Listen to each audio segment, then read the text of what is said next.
Assalamualaikum warahmatullahi wabarakatuh. Hai, bertemu lagi dengan saya Sulistianingsih. Hari ini saya akan menjelaskan mata pelajaran dari Produk Kreatif Kewirausahaan atau yang dikenal dengan PKK jurusan Bisnis Daring Pemasaran KD 3.10 tentang laporan keuangan. Sebelum melanjutkan video kali ini, mohon untuk like, share, comment, and subscribe. Terima kasih. Oke, kali ini saya akan membahas mengenai KD 3.10 yaitu menganalisis laporan keuangan sederhana dan 4.10 yaitu membuat laporan sederhana. Nah, apa saja yang nanti akan dijelaskan di sini? Yang pertama ada laporan keuangan.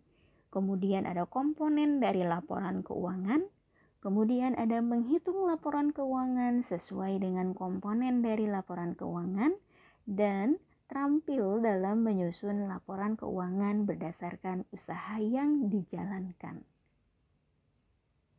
Oke, kita langsung masuk ke materi kita hari ini. Yang pertama, kita harus kenalan dulu nih sama laporan keuangan. Nah, apa ini maksud dengan laporan keuangan?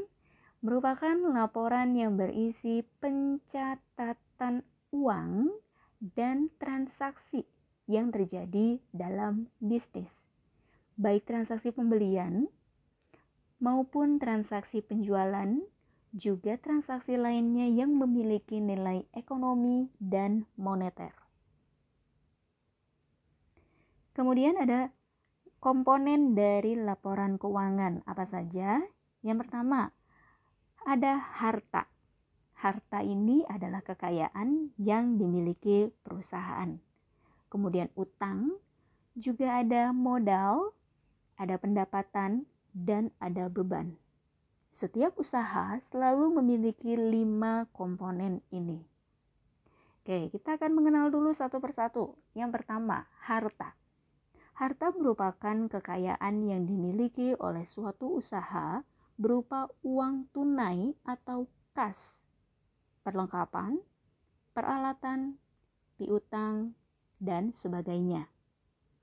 Contohnya, perusahaan ABC membeli perlengkapan sebesar 3 juta tunai. Maka di sini akan terjadi penambahan perlengkapan 3 juta. Karena kita membeli perlengkapan, otomatis perlengkapannya bertambah 3 juta. Dan karena kita membeli, maka ada uang tunai yang keluar berupa kas. Dan kas ini akan berkurang senilai 3 juta. Yang kedua adalah utang. Utang merupakan kewajiban perusahaan kepada pihak lain karena adanya sesuatu yang dipinjam, baik berupa uang maupun benda. Contohnya, perusahaan membeli perlengkapan senilai 4 juta kepada UD Aji dari UD Aji secara kredit. Nah, di sini berarti ketika kalian membeli secara kredit, maka akan terjadi penambahan perlengkapan senilai 4 juta. Karena secara kredit, kita belum mengeluarkan uang, dan itu dianggap sebagai utang. Dan utang kita kepada UD Aji tentu akan bertambah. Yang ketiga adalah modal. Modal merupakan kumpulan dari uang atau barang yang digunakan untuk menjalankan suatu usaha. Contoh, pemilik perusahaan menyetorkan uang sebesar 20 juta untuk modal perusahaan. Berarti di sini modal perusahaan berupa uang tunai dan uang tunai berupa kas akan bertambah senilai 20 juta. Dan ini akan menambah pendapatan dari perusahaan yang dimasukkan ke modal perusahaan. Yang keempat adalah pendapatan. Pendapatan merupakan jumlah uang yang diterima oleh perusahaan dari kegiatan penjualan produk atau jasa kepada pelanggan. Contoh, perusahaan menerima pendapatan dari servis AC sebesar 200.000. Maka, di sini ketika perusahaan menerima pendapatan, akan menambah uang tunai berupa kas, yaitu sebesar 200.000 dan modal sebesar 200.000. Dan yang kelima adalah beban. Beban merupakan pengorbanan yang harus dikeluarkan atau diperlukan untuk merealisasikan sebuah hasil. Contohnya, perusahaan membayar listrik sebesar 1 juta. Maka di sini perusahaan ketika membayar listrik ada uang tunai berupa kas yang berkurang dan beban bertambah. Artinya tadinya perusahaan tidak memiliki beban untuk membayar listrik, tapi ketika tanggal tersebut bebannya bertambah, yaitu beban listrik. Oke, yang ketiga kita akan bahas mengenai jenis laporan keuangan. Jenis laporan keuangan ada 4. Yang pertama, laporan laba rugi, ada neraca, perubahan modal, dan arus kas. Kita bahas satu persatu. Yang pertama yaitu laba rugi. Laba rugi merupakan laporan yang menunjukkan hasil dari pendapatan perusahaan dikurangi beban. Jadi bisa dilihat di sini pendapatan perusahaan dari penjualan sebesar 673.640.000.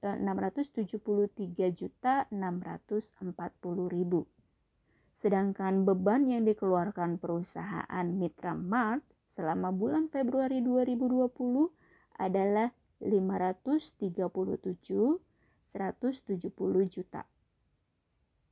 Nah, di sini berarti bisa dilihat bahwa penjualannya lebih besar dibandingkan beban. Maka bisa disimpulkan perusahaan Mitra Mart mengalami laba senilai 136.470.000. Yang kedua ada laporan neraca. Laporan neraca terdiri dari 2 sisi di sebelah, satu di sebelah kiri dan di sebelah kanan. Di sebelah kiri berisi informasi mengenai aktiva atau harta perusahaan. Dan di sebelah kiri berisi informasi utang dan modal dari perusahaan. Bisa dilihat di sini bahwa total aktiva atau harta dari perusahaan Ananda per 30 September 1999 adalah 30.700.000. Dan ini seimbang dengan utang dan modal dari Ananda. Bisa dilihat utang dari perusahaan Ananda yaitu 5.550.000 dan modalnya 25.150.000. Neraca merupakan informasi yang berisi harta, utang, dan modal yang kedua sisinya harus seimbang. Laporan yang ketiga adalah perubahan modal. Perubahan modal digunakan untuk melihat modal akhir perusahaan selama tahun berjalan. Di sini Biro Perjalanan Travelpedia periode 31 Januari 2019 modal awalnya tanggal 1 Januari sebesar 80 juta. Kemudian ada tambahan investasi dan laba. Kalau tidak ada tambahan investasi, berarti tidak usah dipaksakan untuk ada. Nah, yang pasti adalah informasi mengenai laba bersih. Selama periode Januari 2019, Biro Perjalanan Travelpedia memperoleh laba bersih senilai 55.500.000 Berarti secara tidak langsung laba ini akan menambah modal awal. Dan unsur yang ketiga yaitu kenaikan pada ekuitas pemilik atau bisa juga dengan PRIV. PRIV ini adalah pengambilan pribadi pemilik. Dan ini bersifat mengurangi dari modal awal. Dan di sini bisa dilihat bahwa modal per 31 Januari 2019 adalah 185.550. Dan modal akhir ini yang nantinya akan dimasukkan ke neraca. Laporan yang keempat adalah arus kas. Arus kas berisi informasi mengenai kas masuk maupun kas keluar. Di sini bisa dilihat penerimaan kas baik dari pelanggan, non-pelanggan, kemudian pengeluaran kas kepada pemasok dan karyawan. Nah, di sini bisa dilihat ya, ketika ada pembayaran kas, maka angkanya dikasih kurung. Itu berarti bersifat mengurangi. Ya, kemudian ada lagi pembayaran pajak otomatis akan mengurangi. Juga di sini ada penerimaan bunga. Penerimaan bunga maka akan menambah kas. Juga ada penerimaan retribusi pajak. Nah, dan yang terakhir ada pembayaran bunga pinjaman. Nah, di sini tinggal dijumlahkan berapa arus kas selama 1 bulan. Nah, bisa diketahui kas bersih diperoleh dari aktivitas operasi adalah 2.952.947.493. Oke, itu untuk jenis laporan keuangan. Nah, yang keempat, kita akan mencoba menghitung laporan keuangan. Nah, di sini kalian harus tahu dulu mengenai persamaan dasar akuntansi. Persamaan dasar akuntansi merupakan hubungan antara utang, harta, modal perusahaan karena setiap transaksi bisnis mempengaruhi minimal 2 akun perusahaan. Ingat ya, bahwa di sini peraturannya adalah harta harus sama dengan utang ditambah modal. Seluruh dari harta perusahaan harus seimbang dengan utang dan modal. Dengan catatan, pendapatan akan menambah modal dan beban akan mengurangi modal. Di sini ada contoh soal, ada 5 contohnya. Yang pertama, perusahaan ABC membeli perlengkapan sebesar 3 juta secara tunai. Kemudian perusahaan membeli perlengkapan 4 juta kepada UD Aji secara kredit. Yang ketiga, pemilik perusahaan menyetorkan uang sebesar 20 juta untuk modal perusahaan. Yang keempat, perusahaan menerima pendapatan dari servis AC sebesar 200.000. Dan yang kelima, perusahaan membayar listrik sebesar 1 juta. Nah, bagaimana ini solusinya? Oke, bisa dilihat di sini. Berdasarkan hasil data di atas diketahui bahwa total harta adalah Rp23.200.000 dengan total utang dan modal adalah Rp23.200.000. Mungkin masih bingung ya, ini gimana caranya biar dia seperti ini? Kita bahas satu persatu. Oke, yang pertama, perusahaan ABC membeli perlengkapan sebesar 3 juta secara tunai. Berarti di sini perlengkapannya bertambah dan kasnya berkurang. Kita lihat. Perlengkapan bertambah 3 juta dan kas berkurang 3 juta. Kemudian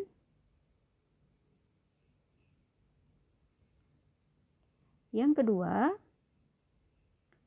perusahaan membeli perlengkapan kredit. Maka perlengkapannya bertambah 4 juta dan karena membeli secara kredit, maka utangnya akan bertambah senilai 4 juta. perlengkapan bertambah 4 juta, dan utang bertambah 4 juta. Kemudian yang ketiga, pemilik perusahaan menyetorkan uang sebesar 20 juta untuk modal perusahaan. Berarti di sini uangnya bertambah senilai 20 juta atau kasnya bertambah senilai 20 juta dan modalnya bertambah senilai 20 juta. Oke, kemudian yang terakhir, masih 2 lagi.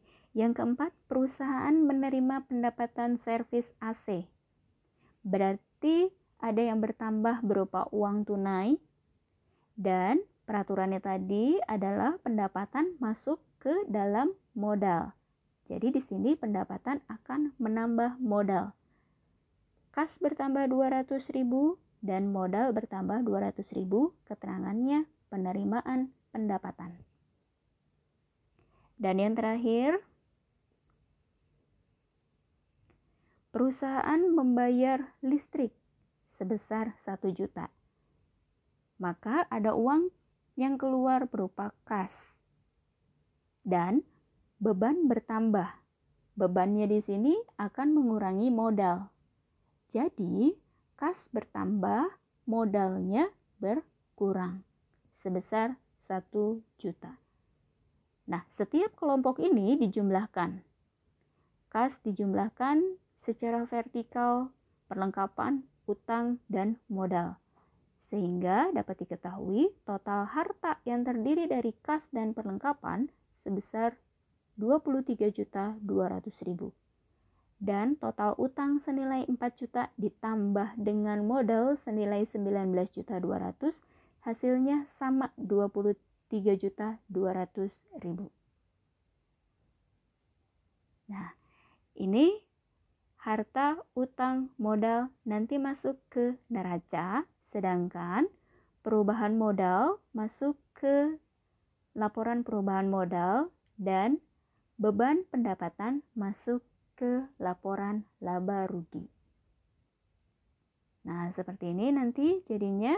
Ini adalah laporan neraca yang tadi terdiri dari kas 16.200.000, perlengkapan 7 juta. Hasilnya sama ya, 23.200.000. Dan utangnya sama tadi 4 juta, modalnya 19.200.000. Hasilnya sama 23.200.000. Nah, ini laporan laba ruginya, diketahui pendapatan servisnya 200 dan beban listriknya 1 juta. Berarti kesimpulannya dia rugi. Kenapa? Karena bebannya lebih besar dibandingkan pendapatan. Nah, apa akibatnya ketika perusahaan tersebut mengalami rugi? Maka di sini akan mengurangi modal awal. Modal awalnya senilai 20 juta akan dikurangi dengan ruginya yaitu 800.000. Jadi modal akhirnya adalah 19.200.000 yang nantinya akan masuk ke neraca. Oke, itu untuk materi laporan keuangan. Jadi tadi untuk laporan keuangan ada jenis laporan keuangan ada 4 ya. Ada laba rugi, kemudian neraca, perubahan modal, dan arus kas. Nah, supaya lebih memahami lagi materi mengenai laporan keuangan ini, saya akan melakukan evaluasi. Di sini ada 5 soal. Oke, yang pertama, di dalam laporan keuangan terdapat beberapa komponen yang harus diperhatikan dengan baik. Pertanyaannya, yang tidak termasuk ke dalam komponen laporan keuangan adalah A. Harta, B. Beban, C. Pendapatan, D. Investasi, E. Modal. Jawabannya adalah investasi. Soal yang kedua, salah satu kelompok dari laporan keuangan adalah harta. Harta memiliki beberapa komponen.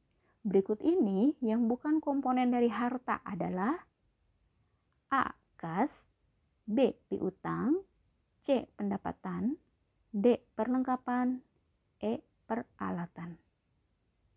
Jawabannya adalah pendapatan. Soal yang ketiga, pada tanggal 20 Juni, toko ABC membeli perlengkapan toko sebesar 3 juta. Dibayar tunai 1 juta, sisanya kredit. Pertanyaannya, berapakah utang yang dimiliki toko ABC? A. 4 juta, B. 3 juta, C. 2 juta, D. 1 juta, E. tidak memiliki utang. Membeli perlengkapan 3 juta, baru dibayar 1 juta. Berarti sisanya berapa ya? Ya, betul. 2 juta. Soal yang keempat, modal awal salon Fitri adalah 30 juta. Selama 1 bulan memperoleh pendapatan usaha salon sebesar 7 juta. Membayar beban listrik 500 dan gaji karyawan 2 juta. Berapakah modal akhir salon Fitri? Nah, berarti di sini harus cari tahu dulu berapa laba atau ruginya. Ada pendapatan 7 juta. Kemudian harus bayar beban listrik 500 dan gaji karyawan 2 juta. Total bebannya adalah 2.500.000. Jadi 7 juta dikurangi 2.500.000 adalah 4.500.000. Dan 4.500.000 itu adalah laba. Kenapa? Karena pendapatannya lebih besar dibandingkan beban. Dan laba akan menambah modal. Sehingga modal dari Fitri yang awalnya 3 juta ditambah 4.500.000. Jadi jawabannya 34.500.000. Soal yang kelima, dalam 1 bulan, toko maju memperoleh pendapatan usaha sebesar 7 juta. Membayar beban listrik 500.000, beban sewa 1 juta, beban pulsa 500.000. Maka, kesimpulannya adalah total bebannya di sini ada beban listrik, beban sewa, dan beban pulsa. Senilai 2 juta. 2 juta dari 2 juta itu dari 500.000 ditambah 1 juta ditambah 500.000. Dan beban ini akan mengurangi pendapatan. Jadi 7 juta dikurangi 2 juta adalah 5 juta.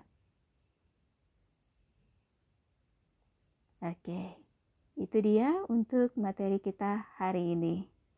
Jadi, untuk laporan keuangan merupakan materi yang tidak susah karena tadi kita harus mengenal dulu inti dari laporan keuangan itu seperti apa. Oke, itu tadi materi kita hari ini PKK KD 3.10 mengenai laporan keuangan.